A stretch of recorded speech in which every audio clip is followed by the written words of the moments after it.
रमजान मुबारक में रोजे रखना इस्लाम के 5 पिलर्स में से एक है। ऑलमोस्ट 1.6 बिलियन मुस्लिम हर साल इस फरीजे को सरअंजाम देते हैं और उनमें से 148 मिलियन मुस्लिम्स डायबिटिक हैं और उनमें से ऑलमोस्ट 70% लोग रोजा रखते हैं लेकिन बिना किसी प्लान के। आपको ये जानकर हैरानगी होगी कि 30% तक लोग अभी तक इस बात पर कंफ्यूज हैं कि शुगर चेक करने से रोजा टूटता है या नहीं, या फिर किस शुगर लेवल पर रोजा खत्म किया जा सकता है। आज की वीडियो होगी रमजान एंड डायबिटीज पर। अस्सलाम वालेकुम वरहमतुल्लाह, मेरा नाम है doctor Salman Aslam and welcome to another video.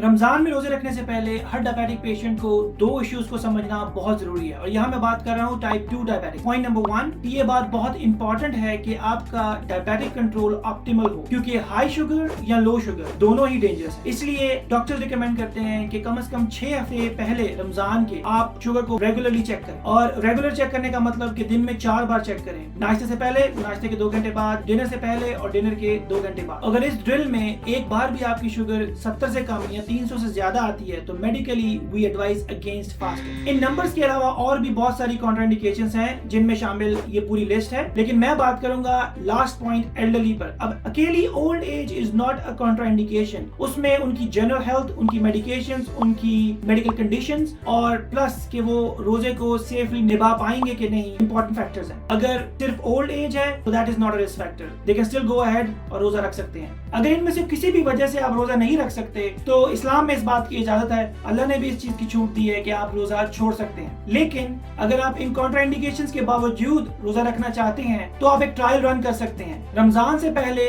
Shaban में रोजा रखें और इसमें आप दिन में 6 दफा अपनी शुगर चेक करें। सहरी से पहले सुबह 9 बजे 10 बजे के करीब, फिर मिड डे, फिर आफ्टरनून में लेट आफ्टरनून 4 बजे के करीब और फिर अफ्तारी से पहले और फिर अफ्तारी के 2 घंटे बाद। अगर आप 2 से 3 दिन ये ड्रिल करते हैं और इनमें आपकी शुगर लेवल 70 से कम या 300 से ज्यादा आती है तो अगेन आपके लिए हाईली डेंजरस होगा कि आप रोजा रखें।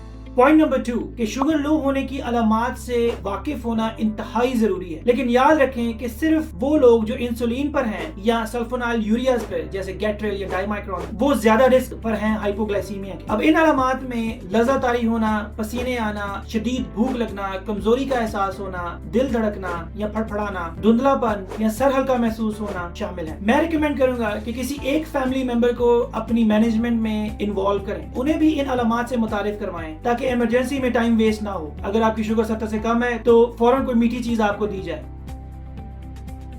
ऑब्वियसली रमजान में खाने की रूटीन चेंज होकर सहरी और अफ्तारी तक महदूद हो जाती है, जिसकी वजह से शुगर लेवल में बहुत फ्लक्चुएशन आती है। इसलिए नंबर 1 बहुत जरूरी है कि आप रिक्वायर्ड कैलोरीज को इफ्तारी और सहरी में प्रॉपर्ली डिवाइड करें। इन जनरल वी रिकमेंड कि आपका 1/4 जो है वो प्रोटीन होना चाहिए, प्लेट का 1/4 कार्ब्स होने चाहिए और आधी प्लेट जो है वो वेजिटेबल्स की होनी चाहिए। आमतौर पर रमजान में रमजान प्लेट भी रिकमेंड की जाती है जिसके अंदर प्रोटीन, बीन्स, राइस, वेजिटेबल्स, 1 गिलास लो फैट दूध, 2 खजूरें और 1 स्लाइस फ्रूट का और उसमें 2 चम्मच ऑयल के भी रिकमेंड किए जाते हैं। और दूसरी बात कि सहरी के इख्तिताम पर खाना खाएं, इस तरह आप अपनी सहरी और अफ्तारी को मैक्सिमम सेपरेट आउट कर सकेंगे। और जैसे कि मैंने पहले कहा, अपने खाने में वैरायटी लेकर आएं, फ्रूट्स, वेजिटेबल्स, ये आपके माइक्रोन्यूट्रिएंट्स हैं, वो ऐड करें। नट्स, दालें, चने, ये स्लो एनर्जी रिलीज करते हैं, इनको खाने से भूख कम लगेगी। कि अपनी सहरी और अफ्तारी में दही जरूर ऐड करें, ये प्रोटीन का सोर्स है,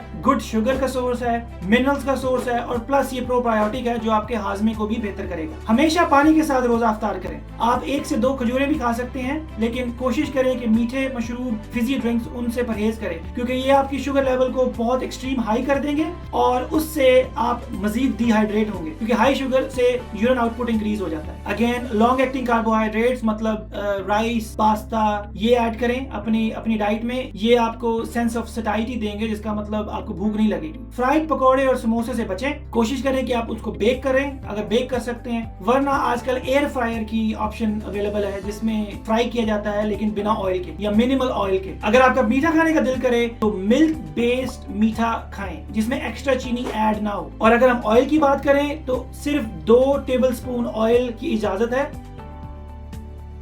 अब बात करते हैं एक्टिविटी की। अपनी नॉर्मल फिजिकल एक्टिविटी को आप कंटिन्यू करें। कोई भी एक्टिविटी जो आपकी दिल की धड़कन को या सांस को खराब करे उससे परहेज करें। और स्पेशली अफ्तारी से 3 घंटे पहले किसी किस्म की विगरस एक्सरसाइज करने से परहेज करें, क्योंकि यही वो टाइम है जिस वक्त आपका शुगर लेवल लो हो सकता है।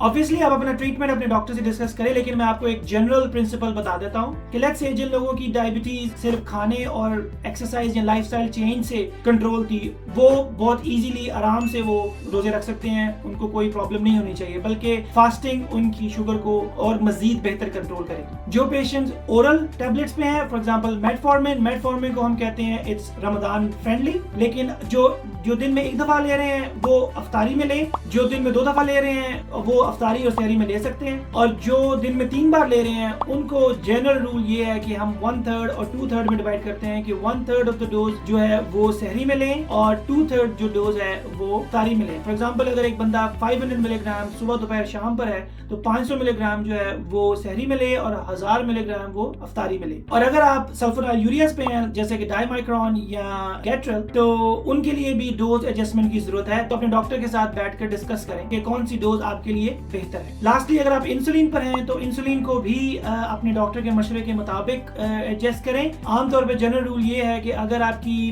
प्री मील्स यानी कि सहरी से पहले या अफ्तारी से पहले शुगर लेवल है वो 90 और 126 के दरमियान में है तो गुड, अगर वो कम है तो 2-2 यूनिट्स कम करें, और अगर वो ज्यादा है तो 2-2 यूनिट्स ऐड करें। आई होप ये वीडियो आपको रमजान और डायबिटीज को समझने में हेल्प करेगी। अगर आपको ये वीडियो पसंद आई, please share and subscribe. I will see you in another video. Take care. अल्लाह हाफिज।